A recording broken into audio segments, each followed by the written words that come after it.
La première question que je vais te poser, c'est connaître tes débuts en ornithologie. Quel âge tu avais quand tu as commencé à avoir cette passion-là? Oh, je pouvais avoir 8-10 ans. Je me revenais de l'école, j'avais un long chemin à faire, 1,5 mille. Il n'y avait pas d'autobus jaune dans le temps. Ben non, c'était à pied. Puis il y avait un poteau à côté d'une maison, puis il y avait une nichée de marle bleu dedans. Fait que tous les jours, hein, je montais dans le poteau, puis j'allais voir si les petits étaient clos. Ça, c'était bien important pour moi. Puis là, je faisais ça vite parce que je ne voulais pas que les autres me voient là, dans la maison. Puis à la fin, ben, ils ont fini par éclore, puis ils ont fini par partir. Puis j'avais le petit livre, là, le petit... comment on appelle ça? Le jeune naturaliste. Le jeune naturaliste. Ça, j'ai été abonné souvent à ça, là, longtemps à ça. Puis là, il y avait pas mal toutes les sortes d'oiseaux qui repassaient là-dedans. Hein? Puis là, ben, j'avais mes hirondelles à front blanc. On en vient là, les hirondelles à front blanc. Mais avant ça, tu as commencé par correspondre avec quelqu'un qui t'a offert un nichoir. Ah ben oui, il y a quelqu'un Club des jeunes naturalistes ou quelque chose jeunes comme ça. naturalistes dans le bout de Montréal. Ils m'ont envoyé un nichoir. Fait que j'en ai fait des pareils, puis... C'est là que ça a débuté. C'est là que ça a débuté, oui. T'avais quoi à ce moment-là? 15-16 ans, 17 ans? Ouais, à peu près, ouais. J'allais encore à l'école, là, 14 ans, 15 ans, 14 ans. Puis là, j'ai fait des cabanes, puis j'en ai posé. Puis je t'en avais donné une. Oui, exactement. Et ça fait partie un peu de la passion que tu as transmise. J'avais probablement, je ne sais pas, 5 ans, 6 ans. Ah, t'étais jeune, tu pas mal, ça. là. T'étais pas mal jeune. Je me souviens toujours de M. Serge Saint-Louis, président du club d'ornithologie, qui avait vu le nichoir. Quand je l'ai gardé, je l'ai rénové. C'était 2 trous carrés. Bon, oui. Serge disait, il dit, les hirondelles rentrent carrés au nid. C'était sa façon de voir la Fait que t'avais fait les trous carrés. Fait que c'est vraiment ça qui a déclenché une passion. Oui, Mais oui. là-dessus, je ne sais pas si tu te rappelles, quand tu m'emmenais ça, tu venais battre au moulin chez nous. J'allais battre au moulin souvent chez vous tous les ans. J'avais probablement plutôt 4 ans. Peut-être. Et tu m'avais pris, puis tu m'avais assis sur un piquet de coin. Oui. Tu t'es en allé. Là, je me suis mis à pleurer. Ah ben oui. C'est ma tante qui est venue me débarquer de là en disant, il est donc bien tannant, Jean-Paul. Ah ben oui, puis elle m'avait fait des reproches. Fais plus jamais ça d'affaire de même. Il aurait pu tomber, puis en tout cas, toutes sortes d'affaires. Mais c'était l'influence que tu as eue. Oui. Avec mon grand-père, là, sur les oiseaux, puis ça s'est continué par la suite. Chez nous, j'étais tout seul de garçon, ça fait que quand j'en trouvais d'autres, j'aimais ça, m'amuser avec eux autres, puis les faire faucher un peu. Ça, on pourrait en compter si on parlait d'agriculture. Ah ben oui.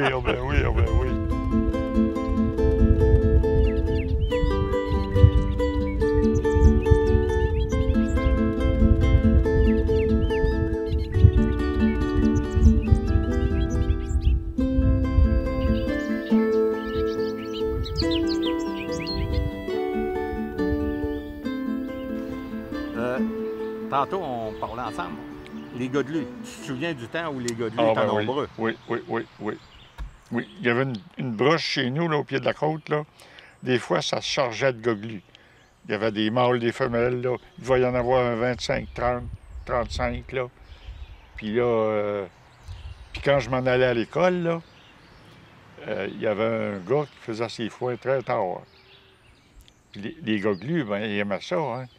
Il y avait du mil, le mil tombait à terre, puis le trèfle. Fait qu'il y avait à manger en masse.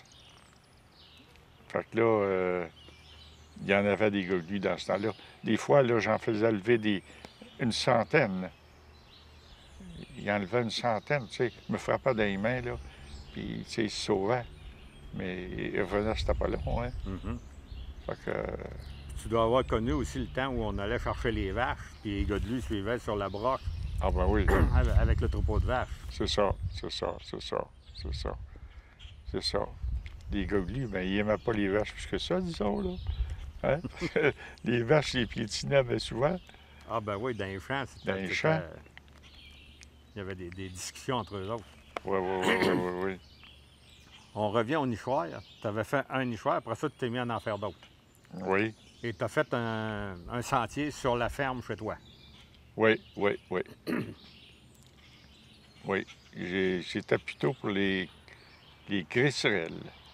Ah, tu étais déjà rendu au Cresserelle. Ben les crisserelles, ça a été drôle, hein. Je travaillais à Montréal, puis il y avait une nichée de crisserelles dans un gros arbre sec devant la maison. Ça fait que ma mère a dit, je téléphone les fins de semaine, puis ma mère a dit, il y a des petits oiseaux de tomber à terre, elle dit, ça ressemble à des petits poussins. Elle dit, je sais pas ce que c'est. Bon, ben, j'ai dit, je vais voir ça au printemps, là, attendez, là. Mettez-la en sécurité, là, puis je vais voir ça au printemps. On va voir ça en fin de semaine. Ça fait que j'arrive, puis là, à force de regarder dans mon livre, là, tout ça, j'ai vu que c'était des crisserelles. Fait que là, j'ai dit, je vais me bâtir une cabane à crisserelles l'année prochaine, puis je vais en mettre dans le poteau devant la maison. Je l'ai eu des années, puis des années de temps. C'était une nichée de crisserelles. Hein? Tu les as vues toi-même, hein? Oui. Puis là, j'en ai mis à partir de la terre. Notre terre avait 40 arpents de long. Ça fait que j'avais 5 Nichoir. nichoirs de crisserelles. Puis c'était tout occupé, ça. Ça fait que... Puis ils ne dérangeaient pas les merles bleus pour la peine. C'est drôle à dire, hein, mais c'est ça. Il y avait de la nourriture en masse dans les champs. C'est ça, là, il y avait de la nourriture, il n'en manquait pas. Il arrive un gars, il dit, faut que tu détruises tes crisserelles, ils vont manger les merles bleus. Fait que là, j'ai été obligé de détruire mes crisserelles. Tu as tout enlevé tes nichoirs. J'ai enlevé Non, j'ai pas enlevé mes nichoirs. J'ai jeté les œufs à terre, puis Ah, tu ne les as pas laissé nicher. je les ai pas laissés nicher. Mais les années d'après, par exemple, je les ai laissés aller, hein. Ils sont revenus à leurs anciennes demeures. OK. Fait que là, il y avait j'en avais 5 nichés. Il y avait une tour qui passait chez nous au milieu de la terre. Il appelait ça la Shawinigan. Shawinigan, oui. Puis là, j'avais une nichée de crisserelles dans cette tour-là. Puis je mettais une cabane pour merle bleu. Je montais à la côte, puis j'allais chez Alfred Paquet. Tu connu Alfred Paquet? C'était du sable, là. Ça, pour les merles bleus, une place sablonneuse, c'est très bon. Fait que j'ai posé une cabane là. Il y a eu des merles bleus là presque tout de suite. Dans le bord du bois, j'ai mis des cabanes aussi. Il y avait une petite chute, là. Puis là, j'ai eu des hirondelles bicolores.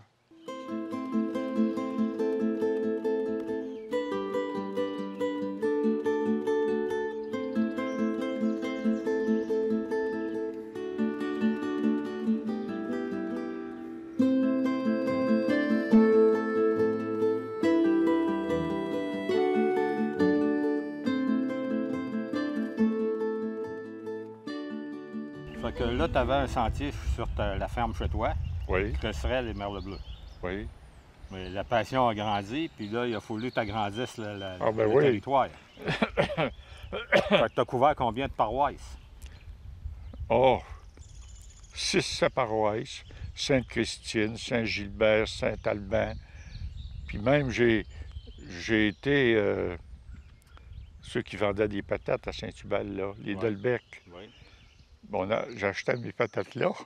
J'ai dit, il m'a toujours bien posé des patates dans le bout. Puis toi, tu dis qu'il y a encore des merles bleus dans le nichoir que j'avais posé là. Oui. C'est pour dire, hein? Ça fait longtemps de ça, là. Puis c'est lui, à cette heure, qui va là. Puis il y a encore des merles bleus dans ces poteaux-là, là, chez Delbecq. Et d'ailleurs, Mme Dolbeck, au moment où elle a déménagé, Oui, oui, elle m'a demandé pour avoir des nichoirs pour son mari qui était très malade. oui. J'ai été lui en poser. Cette année, elle a encore des merles bleus au village. Ah oui. Puis elle me parlait justement que c'était toi qui lui avais installé ses premiers nichoirs. Mhm. Puis son mari, après ça, ne pouvait pas vivre sans avoir ses nichoirs à merle bleu. Ah ben oui. C'était important pour lui. Ben oui, ben oui. Et il a fini ses jours avec ses nichoirs en avant de la maison. Uh-huh. Et elle m'a appelé il y a 15 jours. Là. Probablement qu'on aura une entrevue avec Mme Dolbeck. Ben oui, ben oui. Et à un moment donné, elle t'avait appelé pour les hirondelles à front blanc qui étaient tombées. C'est ça, Puis tu c'est lui ça. avais remis un nichoir en ciment. En ciment. Je faisais des nichoirs de ciment. Donc, ça, on a le premier modèle ici. Ça, c'est le premier modèle que j'ai fait pour les nichoirs à hirondelles à front blanc. On peut le laisser. On peut le prendre. Attention, il y a une vis. Ça, c'est un deux compartiments. 2 compartiments. Et ça a fonctionné tout de suite au début. Ah, tout de suite au début. Parce que... Puis là, j'ai pensé à mon affaire. J'ai dit, c'est pas des vrais nichoirs à hirondelles. Je vais essayer de leur faire des nichoirs Authentique. qui rapprochent le plus de leurs affaires à eux autres qu'ils font. Oui. Ça fait qu'avec la broche à poule, là, j'avais été chercher d'une coulée, là, de la glaise, je la mettais liquide. Puis là, je m'étais acheté une poche de ciment. Bon, là, je mettais du ciment là-dedans tant que c'était pas épais. Fait que là, j'en ai fait. Chez nous, j'avais... Qu'est-ce que tu vois, là? Non, c'est juste une petite mésange qui nous proche. Petite mésange qui jase. Ah, je ne sais pas si ils ont niché cette année, mais Ton jointeau, hein? Mon jointeau. D'habitude, il le sait.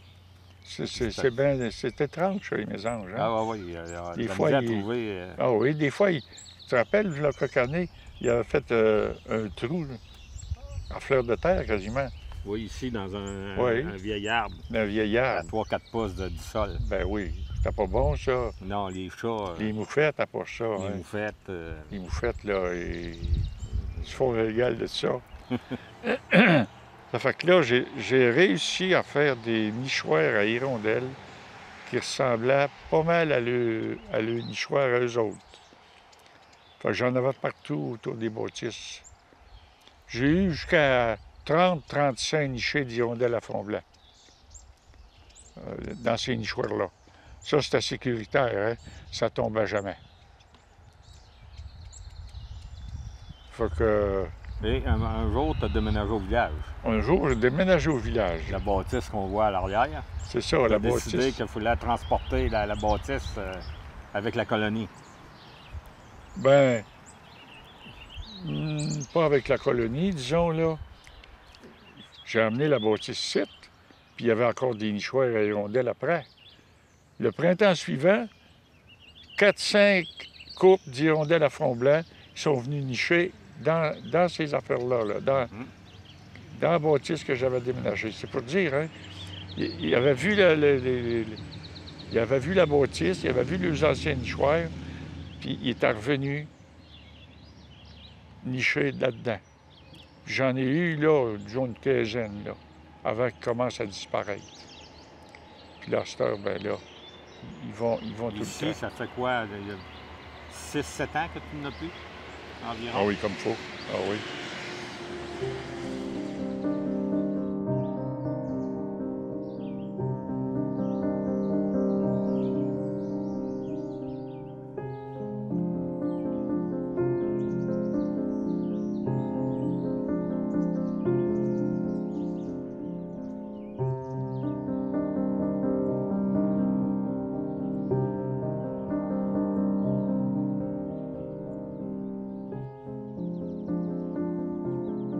J'en avais partout autour je suis venu en avoir ici une vingtaine de couples. Je n'avais mis ici à ce garage-là. Là. On les a démarchés il y a quelques années. Ben oui, il y en avait plus d'hirondelles. Là, ce qui arrivait, là, c'était les moineaux qui s'emparaient de C'est ça. Fait que là, j'ai dit, si tu t'es vu, Roland, démange-la, puis amène-la, donne-la à qui tu voudras. Fait que, Là, tu viens de prononcer le mot moineau. oui, Tu as toujours été en combat toute ta vie avec les moineaux, hein? toute ma vie. Toute ma vie. J'ai des cages à moineaux, des cabanes trappes pour les moineaux. Tu te rappelles chez vous, hein? Ah oui. J'avais une cabane trappe, il y avait un moineau qui nichait. Puis il dit, on va y mettre une cabane trappe, puis on le met tomber dedans. Puis, il a été voir, puis il a été pour rentrer. Puis la porte s'est fermée, il est resté là. C'était un gros problème, le moineau, avec le C'était merle effrayant, bleu, c'était avec les effrayant. Ah hirondelles, oui. destruction massive Ah de oui. compagnie, hein? Oui. Surtout dans le temps qu'il y en avait beaucoup.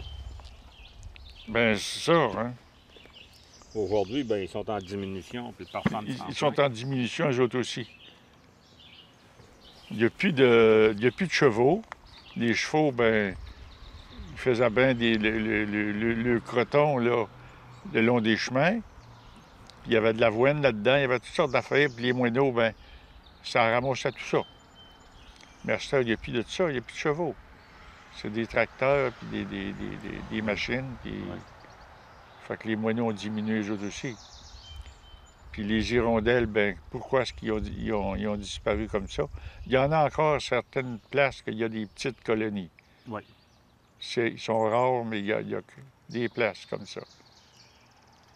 Puis tu penses c'est quoi qui a amené l'hirondelle à front blanc à pratiquement disparaître? Bon, moi je dirais que c'est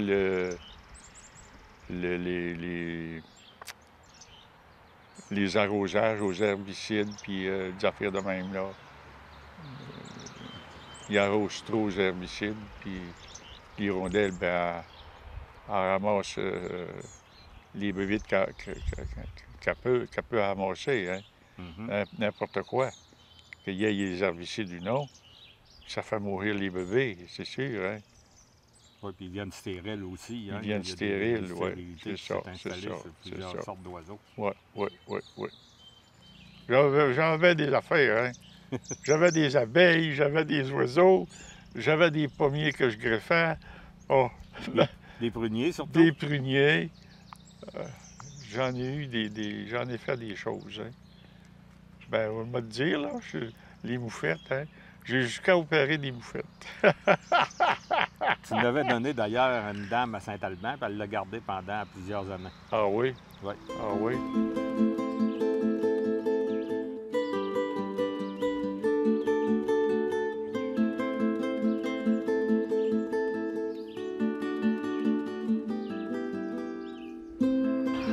Ça, c'est des prunes spéciales.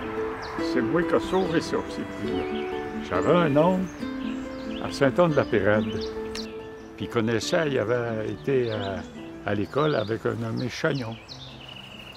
Puis il m'a donné un prunier, il dit, tu vois, il dit, ça donne des belles prunes, ça. Ça, j'étais jeune dans le temps, moi. Ah ben c'était donc bien beau de voir ça. Les prunes qu'il y a eu là-dedans la première, puis la deuxième, puis la troisième année. Fait que là, il dit, m'a donné des arbres. Fait que j'ai appris à greffer comme ça, là, à regarder dans les livres. Fait que je commence à greffer. Puis j'ai très bien réussi, hein. En tout cas. Même trop bien des fois, hein? Oh oui. En tout cas, il vendait des prunes au panier, c'était pas croyable. 20, 25, bien plus que ça, une coupe de 100. Il y avait des 60 arbres en dernier, 60 arbres de pruniers. Il me demandait à chaque printemps, viens-t'en greffer des pruniers, c'est le temps, là. Viens-t'en greffer mes pruniers. Il courait après moi. T'as montré à Pierre à greffer aussi. J'ai montré à son cousin, là, à Pierre. Qui continue à encore greffer. aujourd'hui Ouais, à, il continue encore, à produire des... Ouais. Je me souviens, un coup, tu m'avais dit, je fais une expérience, je mets des pollinisateurs dans mes pruniers que j'ai greffés pour voir si ça va améliorer. Puis cette année-là, je t'avais demandé, puis ça a-tu amélioré? Tu as dit, hey, parle-moi d'une folie. Je suis obligé d'à côté toutes mes branches avec des 2x4, oui. parce que sans ça, il va tout rouvrir, il va tout oui. casser, tellement Oui. il est chargé de prunes. Ah oui. Comment ça s'appelait dans cette sorte-là? Toka. Toka, comme Toka. pollinisateur. Toka pollinisateur. J'ai écrit au ministère de l'Agriculture, puis ils m'ont dit le meilleur Pollinisateur. pollinisateur, c'est le Toka. Ça fait que j'ai acheté un Toka, Je l'ai multiplié. je l'ai multiplié. Si j'en ai greffé des pruniers. Hein?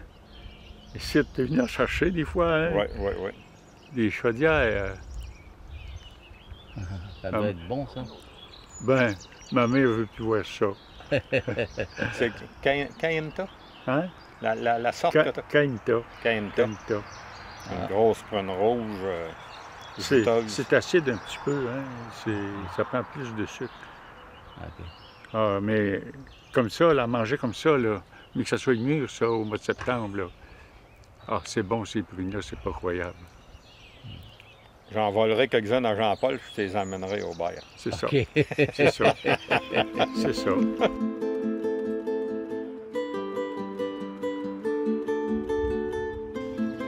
Tu as navigué pendant un certain temps. Oui. Tu t'ennuyais des oiseaux, fait que tu as décidé de construire un Ben oui. nichoir. J'avais emmené une vieille aiguine sur le. C'était voyons, Un drodge. un drodge, C'est quoi, ça? une drague. On draguait le lac Champlain. Il fallait qu'il soit creusé parce qu'il s'était rempli, puis assez, puis... Fait que... On avait du temps libre la nuit, là. On avait des corps de nuit. Fait que j'ai dit, je vais confectionner une cabane d'oiseaux, voir ce que les oiseaux vont faire. Fait que je fais une cabane d'oiseaux, puis il y avait un grand chose, là, pour annoncer la drague, la drogue, là, Le nom de la compagnie. le nom de la compagnie. Fait que je pique ça là. Ça n'a pas pris 2 minutes qu'il y avait des hirondelles qui allaient voir ça. Les hirondelles à bicolores. Fait que les bicolores, eux autres, ils trouvaient tout le matériel qu'il leur fallait. Il était à la surface de l'eau, sur le lac Champlain. Ils ramassaient des brindilles de toutes sortes d'affaires. Puis quand venait le temps de finir le nid, il y avait des plumes en masse de goélands à la surface du lac. Hein. C'est vaste, le lac Champlain. Fait qu'ils ramassaient tout ce qu'ils voulaient. Fait qu'ils ont niché là, ils ont eu le petit là. Puis le bonhomme qui conduisait la drague, c'était un vieil Anglais qui venait sur la Côte-Nord. Il trouvait ça drôle, puis il riait de ça. Jamais il m'a fait de reproches pour ça. Non, ben non.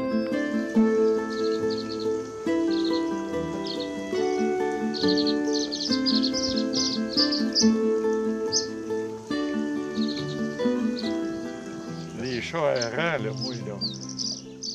En tout cas, là, comme ça, les merles bleus, ça mangeait les chats. Les chats errants mangeaient les merles bleus. Ça, j'en ai vu autant comme autant. J'en ai vu chez nous, j'en ai vu dans le 2e rang, dans le 3e rang, à l'autre bout, là. J'en ai vu partout de ça. C'est effrayant comme les chats errants mangent des oiseaux, c'est pas croyable.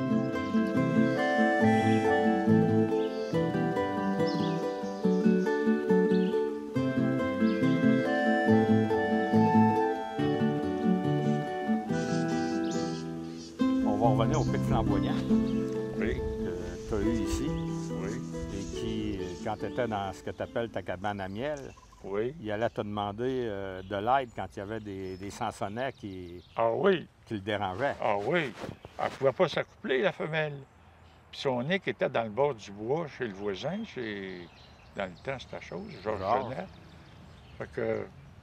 Fait que je me frappais dans les mains, puis les sansonnettes, c'est peureux. Ils se sauvaient. La femelle sortait du nid, puis elle s'accouplait avec son mâle 2, 3, 4 fois. Puis là, elle rentrait chez eux, puis là, elle était correcte. Ses œufs étaient fécondés. Mais le mâle venait à bout de chasser les sansonnettes du nid. Ça, des batailles de sansonnettes puis Le pic. de pics flamboyants. J'en ai vu de ça, j'en ai vu ici, là. Bon, ben tu as eu un nichoir ici à l'arrière de Ouais, la maison. oui, puis j'en ai eu dans les arbres, là aussi, là. Puis en tout cas, là, ça se battait tellement fort que je voyais sortir la poussière par le trou ce qui rentrait. Puis il n'y avait pas le Les pic flamboyant. sansonnets allaient à l'intérieur du nichoir? Ah oui, ah oui, ah oui, ah oui, ah oui. Puis il essayait de chasser les pics flamboyants. Mais les pics flamboyants, ça avait une bonne défense assez. Bien, avec le bec qu'ils ont, c'est À la bec, impressionnant. ouais. Puis moi, ben, je les aidais, hein.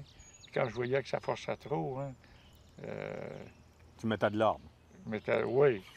Puis là, j'avais des cabanes trappes quand ça faisait pas. Des pics flamboyants, j'en ai pris un puis un autre.